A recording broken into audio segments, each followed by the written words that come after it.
Hello there, everybody, and I am very excited to talk about Star Wars Return of the Jedi for the honor of Star Wars Day.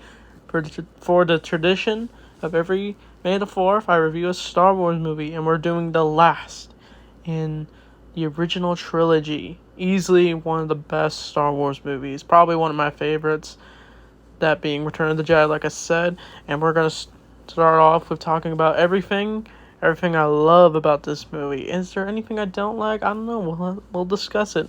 But anyway, so this movie was originally going to be called Revenge of the Jedi. That's an interesting title, but they changed it to Return since we see the return of Luke as our fellow characters have come to Tatooine to rescue Han Solo, who's been frozen in carbonite for quite some time.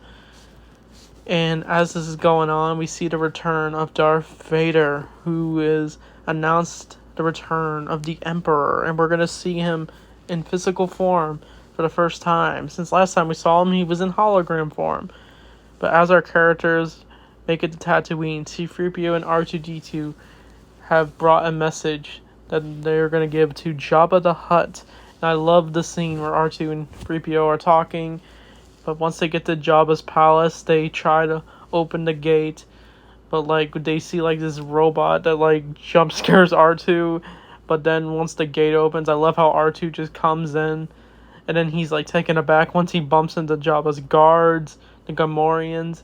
And C-3PO and R2 are taken to Jabba's palace. And we finally see Jabba for the first time. Well, technically, if we didn't see him in New Hope originally when they did Star Wars, but then this is the first time we see Jabba, and he's this giant blob. This is before the special edition of Star Wars. And I gotta say, Jabba looks quite the character. The puppetry looks amazing. I don't know, it's good for its time, and you can tell the gangster that he is. He's the big crime boss, and they still have Han Solo, and C-3PO realizes it, but it isn't until C-3PO and R2 are going through the various rooms of torture droids, and it's actually sad to see because our fellow droids are getting tortured by other droids. It's quite sad, but that's where they show a message from Luke Skywalker, who's coming. He's I like how optimistic Luke is. He looks completely different. He's wearing his black robes. He looks like fully trained Jedi or something, which we'll get into a bit. But that's where Jabba gets a message, and with the capture of Chewbacca, who has come to rescue Han, but he is captured by a bounty hunter, which we'll find out later who it is. But as this is going on, we get a bunch of scenes of Jabba's pirate crew or something. They start singing this song, and some people don't like this scene because it's part of the special edition and they look a bunch like a CGI. I actually think it's quite nice that George Lucas actually put more characters in his movies. He came back to his craft and decided to add some things to make it look more nice. And I never mind this scene. I think it's iconic.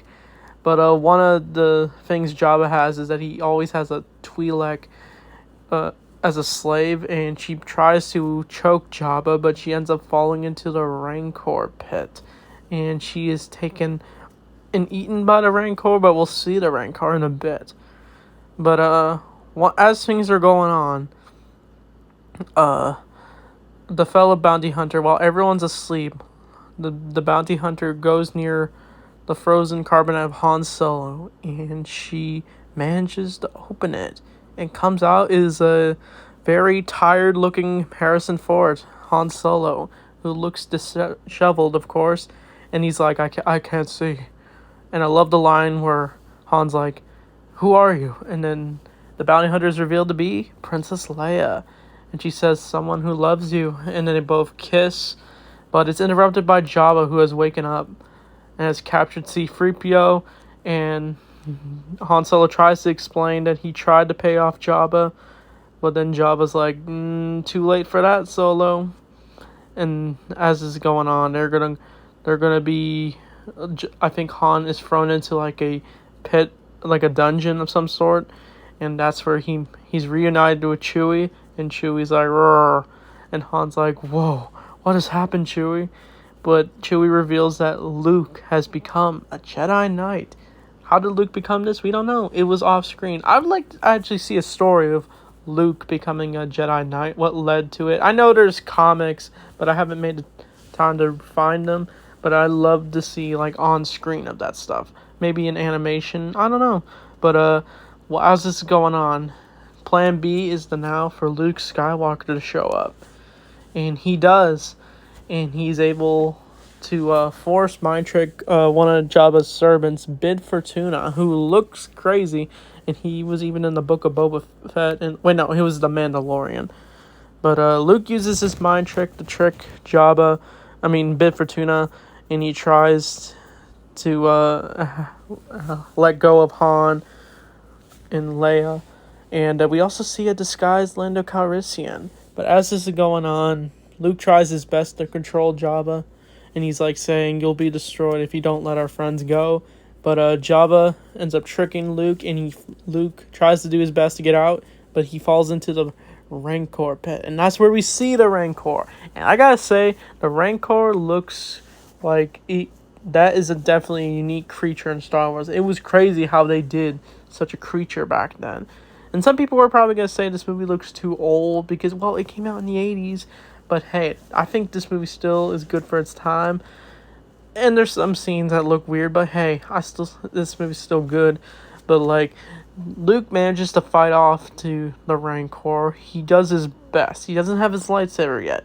He ends up using like a bone to try to take it down. He is almost eaten. And but he ends up like throwing a rock on the Rancor, like this button that causes the Rancor to get crushed to death. And the way his pet owners come to him grief over the Rancor is actually sad for them. But I forgot to mention, as Luke is now captured, and with Han and Luke, we also see Leia, and she's in her slave outfit. So, yeah, this scene's quite, I guess they wanted to have Carrie Fisher look, I guess, hot? I don't know. Star Wars has this weird obsession with, like, having slaves be, like, dressed scantily, but, like, I don't know. I guess it was an iconic look for Leia at the time. But as this is going on, Luke, Han, Chewie, and Lando are taken onto the sailor bar, where Luke is going to be thrown into the Sarlacc pit by Jabba. And Jabba is ready for this to happen, but something very unexpected happens as Luke offers to destroy Jabba or let them go. But, Jabba, of course he wants Luke to be pulled in, but that's where R2-D2 comes in, and Luke, like, points at the various his friends, and that's an iconic scene. The trumpet plays. But R2 has a little secret in his head. He literally pulls out a lightsaber, and Luke is revealed to have a green lightsaber. So George Lucas apparently didn't want to do other lightsaber colors, but I guess he decided to do green to do something different. So this is our first appearance of the green lightsaber, which is awesome. It's iconic for Luke Skywalker. I always loved it. I wish the sequels had Luke return his green lightsaber. I know there was some in the flashback scenes, but this lightsaber is iconic, and he's fighting the various characters. Like, he fights various pirates on the ship, and that's where Boba Fett comes in. And some people were bummed when Boba Fett got thrown into the Sarlacc pit. Honestly, it was pretty bummer, but, like, he falls in. I do love the scene where Han's like, "Boba Fett, where?" And then Boba falls in, but we know Boba survived because of the Book of Boba Fett and the Mandalorian, which brought back Boba, and in the Legends continuity. But Luke manages to take down most of the sail bar, and Leia does something crazy. She literally grabs a chain and chokes Jabba to death, and Jabba dies. It's actually graphic for that time, even though this movie's PG. But she is rescued by R2, and I forgot to mention Suleika's Crumb, the wild pirate pet that Jabba has, who screeches. I'm not going to do the noise. It's annoying.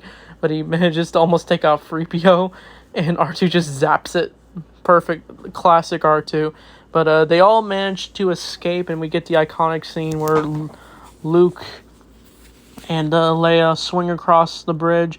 And I think Lando almost fell into the Sarlacc, but he's saved by Han. I do like this, where the scene where Han's like, my eyes are getting better.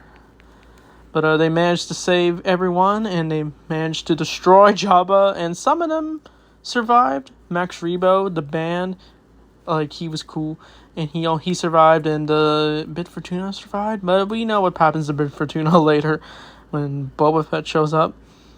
But as this is going on, our characters separate. They say they're going to meet up later with the Rebel Alliance, but Luke has to make one stop to see Yoda. So Yoda is now dying because he's just getting too old, and he needs to just rest in peace with the Force. And he has a talk with Luke. And Luke's like, you can't die, Master Yoda. I gotta learn more. And then Yoda's like, no more training. But he says, the last of the Jedi you will be. And some people don't like this line because, like, because people are tired of, like, seeing other Force wielders and like Ahsoka, Sabine, Ezra, and I think this line could be up for interpretation because, like, honestly, he says last of the Jedi. It doesn't, because Yoda doesn't know about every Jedi that died, but he says Luke is the last of the Jedi. So yeah, it's up for interpretation, but it never bothered me. But Yoda unfortunately dies. It's a sad scene, but Luke ends up having a talk with R2 as he feels lonely now. But that's where Ghost Obi-Wan shows up, Alec Guinness, and he has a little talk. And Luke's like, why didn't you tell me Vader was my father? But then Obi-Wan starts to talk about the truth about Anakin Skywalker, Darth Vader, and saying that he was a good man. But then Luke, he tells Luke that he has to fight his father, but Luke's like, no. But then, like, then Obi-Wan's like, the Emperor's already won. But Luke is very conflicted. But as this is going on, we do see the Emperor for the first time. So, fun fact, I actually thought the Emperor was like an evil version of Obi-Wan. But I didn't realize it was not. A completely separate character. I don't know what my little kid mind was thinking when I saw this movie. But he's revealed that the Death Star 2 is literally in plan. And yeah, we're getting a second Death Star. I know people are tired of super weapons in Star Wars, but the second Death Star never bothered me. It just looked like a shredded version of it. But Palpatine returning, it was quite the scene. Like, we see the sinisterness, pure evil of Ian McDiarmid's performance in this character. Since, yeah, Ian McDiarmid's a nice guy in real life, and he's able to play an evil character.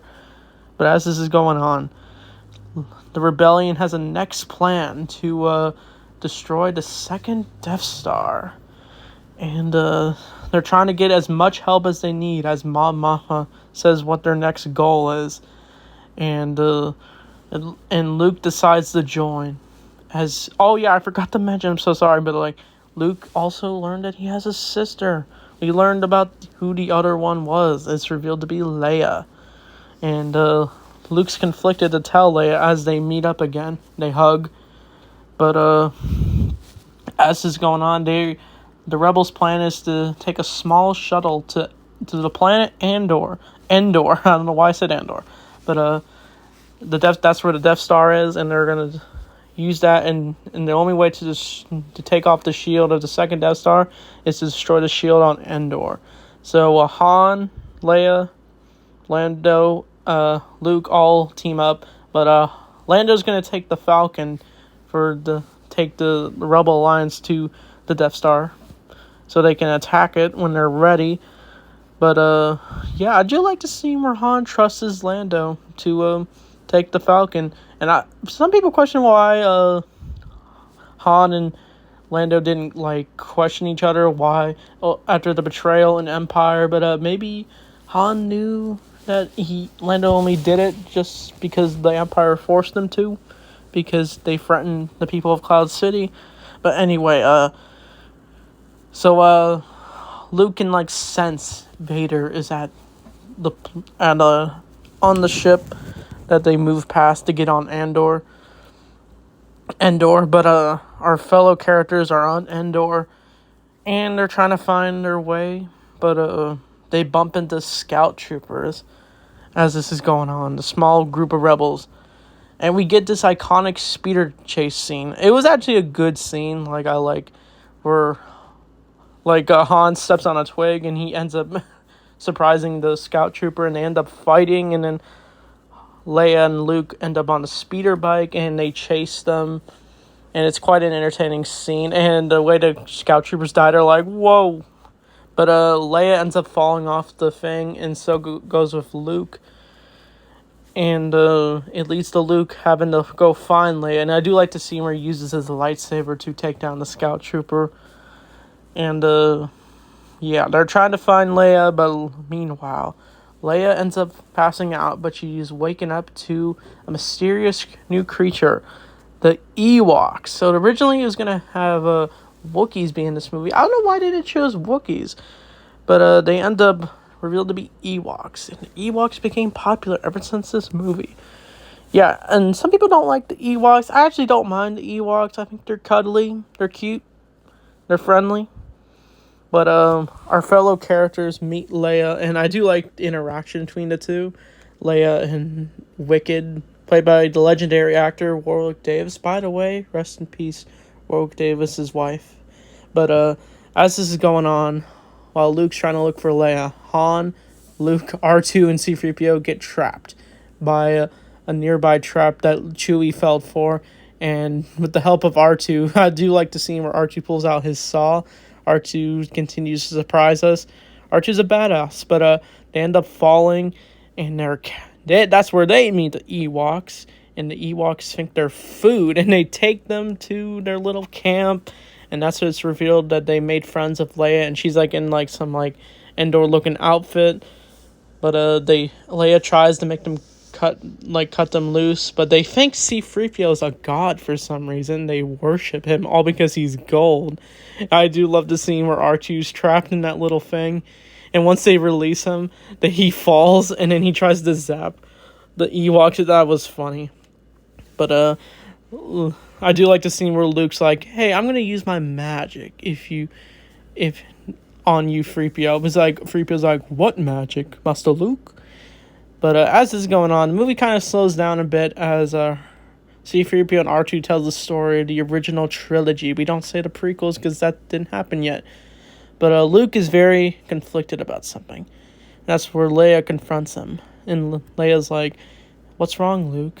And then Luke finally tells Leia that he and she are brother and sister.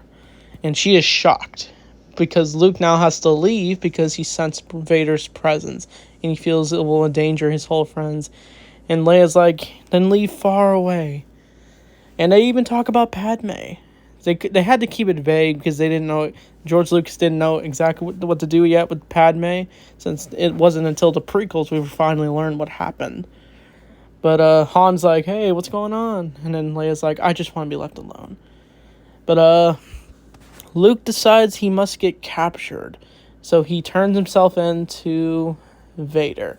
That's where he comes in, and he tries to convince that there's still good in Vader, and Vader's like, no, Anakin Skywalker is lost to me.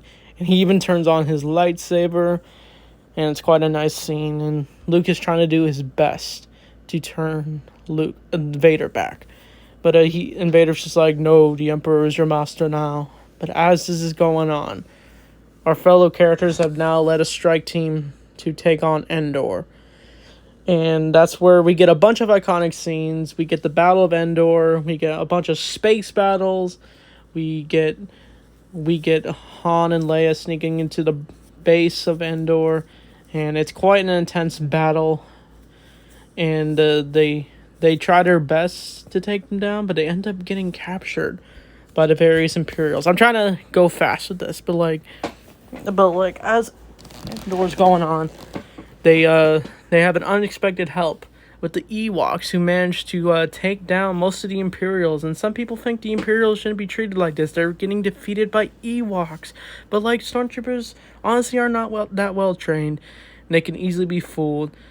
But there's a bunch of cool scenes. Han throws something at an Imperial as they sneak into the base. They trick a few guards, and Yeah, R2 gets shot, but he's fine later, and he short circuits.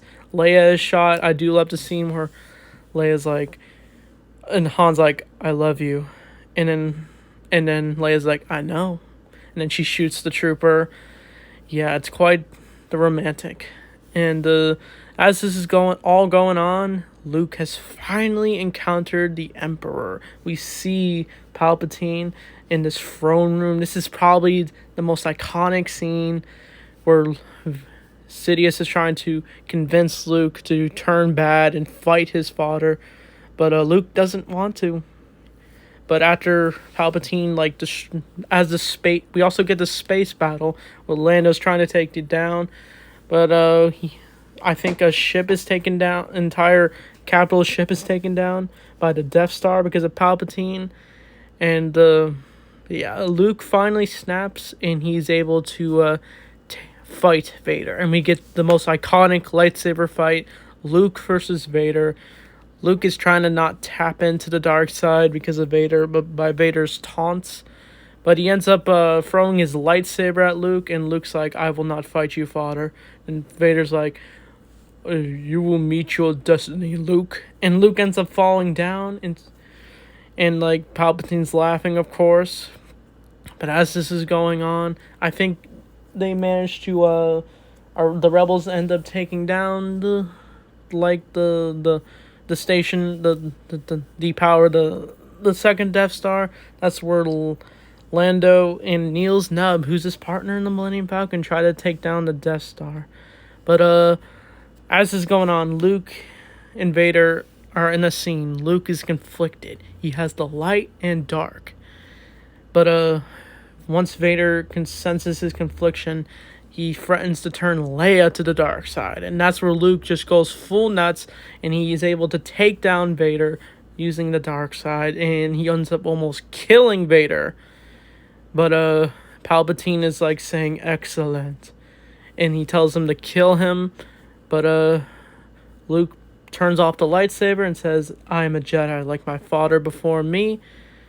And that shows the true side of Luke Skywalker. And people always complain about how Luke is portrayed in The Last Jedi, but he didn't want to fight Kylo too after he realized he made a mistake. But we'll get in, that's a story for another day. But like, Luke is then tortured by Palpatine through Force lightning, and that's where some good came into Vader, as he's able to pick up the Emperor and throw him down a reactor shaft.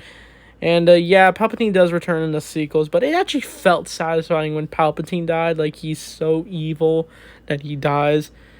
But it damages Vader, and Luke comes in to comfort him as he tries to get him out of the shuttle. And then Vader's like, "No, help me take my mask off." And then Luke's like, "You'll die.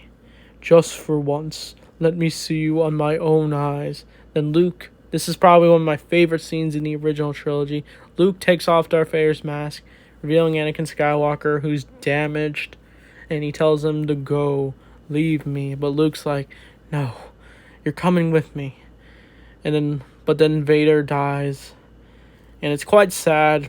But he had somewhat of a peaceful death. He may have done evil things, but he redeemed himself in the last second. So Luke was definitely the hope for the galaxy, and Obi-Wan was right. But as this is going on, Lando and Wedge Antilles are managed to destroy the Death Star and escape, and Luke escapes in the nick of time. Then I do like the scene where, as our characters are celebrating, R2's back to normal, and Han's like, "Hey, Leia, I won't get in the way of your guys' relationship." And then Leia's like, "It's not like that. He's my brother." And then Han's like, "What?" And they both kiss, and our characters are celebrating. We get the celebration of Endor, and it's quite nice. And then our characters are dancing, and we get that iconic shot. We see like a bunch of other scenes that George Lucas did. We see like Coruscant. We even see the Jedi Temple as our characters are celebrating the downfall of the Empire. And our characters celebrate an iconic shot as we see the Force ghosts of Anakin, Yoda, and Obi-Wan. And originally it was Sebastian Shaw who originally played Darth Vader in the originals, but once the prequels came out, it was Hayden Christensen, but in the special editions. But Yeah, that's Return of the Jedi, and a beautiful end to the original trilogy. And yeah, there probably are some issues with this movie, but hey, this is Star Wars at the end of the day. I really love it. I can't wait to review the prequels. This movie's a 10 out of 10, or maybe a 9 out of 10, but what do you think of Return of the Jedi? Easily the best parts are like Luke, Han, Leia, the Battle of Endor, Darth Vader, the redemption of him. Yeah. So I can't wait to review the prequels next year. So with that being said, thanks for watching, and may the Force be with you always.